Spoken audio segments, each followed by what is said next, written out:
I'm making profits enough. If we increase the fares, like you say, most of the people we deal with, it won't be worth their while going to work. Such a big cut of their salaries is taken just to get to the workplace. They may as well not go to work. They'll be left with nothing if you do this. And you know it. It will be blood money. And my conscience will not allow me to stand with you in this decision you're forcing. There was great anger across that whole room, that whole center, at this man's stand of truth. He was belittled. He was rebuked. He was despised.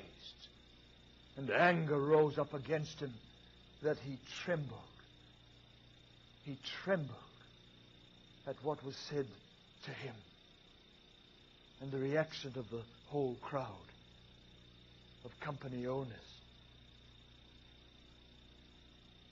He almost had to crawl from that place.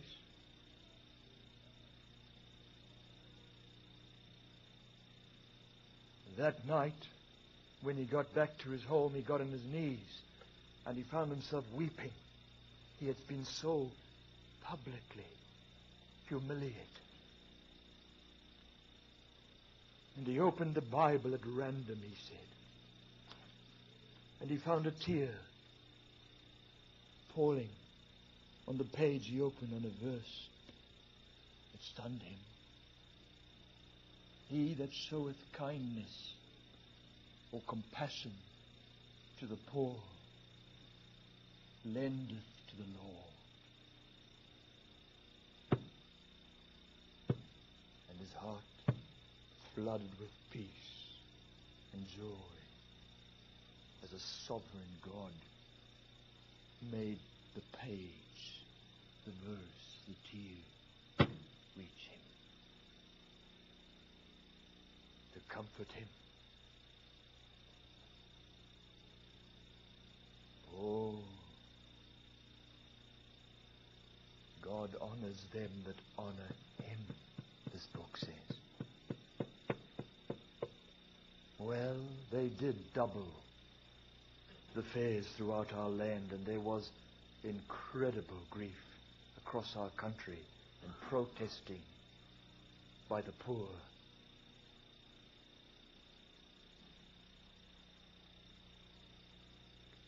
I think he said within 3 years, most of the bus companies were bankrupt. But he had trebled his profits. Think of that. Think of that. Most of the companies went bankrupt, out of business. But he had trebled his profits. Do you think this Bible exaggerates one word? When God says, they that honor him, he will honor. Do you think that is something to question? To slightly question in this world when it comes to finances, to businesses?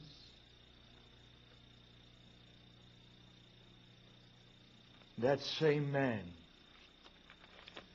shared with me when I sat in his home a while ago what a blessing he has been to me. How when he was a younger man, he had stores, what you people would call supermarkets.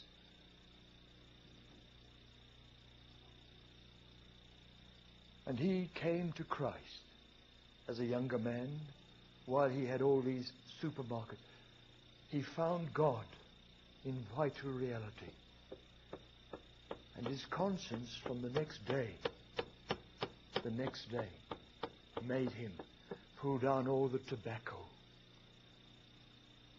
all the cigarettes from the shelves in all the stores. His conscience made him take all the alcohol. Wouldn't sell any more alcohol.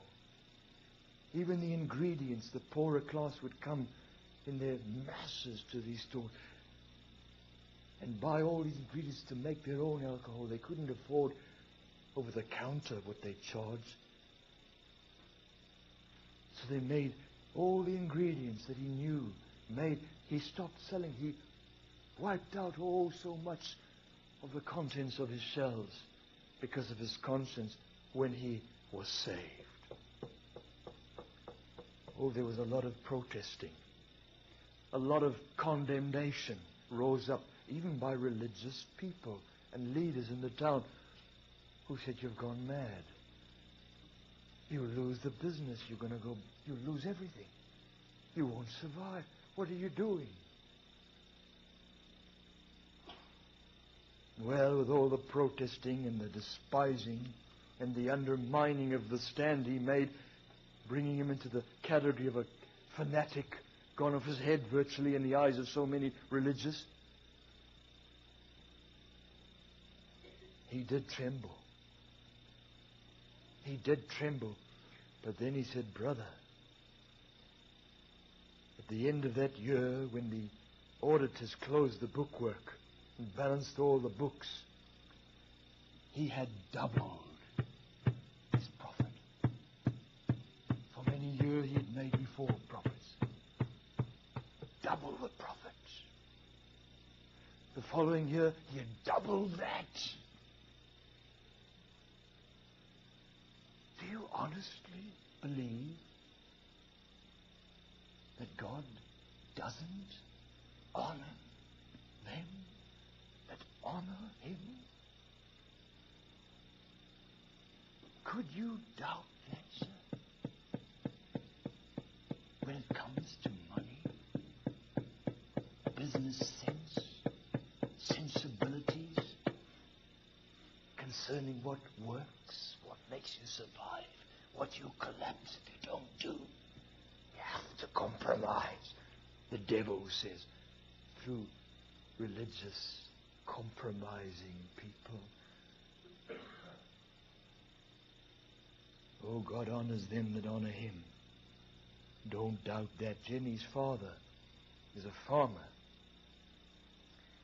in one of the richest irrigation schemes of Africa, where this great river flows through. And he, as a young man, met with God as a schoolboy. He was saved, but shallow. A lot of superficiality and not very deep. He inherited a farm along with all his brothers from the father who gave them pieces of land, all tobacco farming in this great Gamtus Valley in Africa.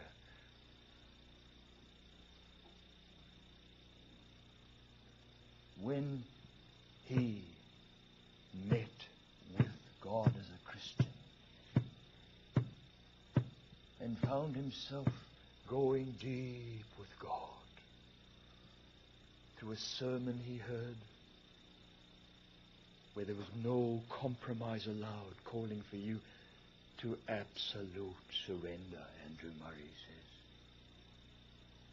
or you become a grief to God and man, though you're saved. He absolutely surrendered. He had a personal Calvary. He went all through with God after these years of being a Christian, but not deep.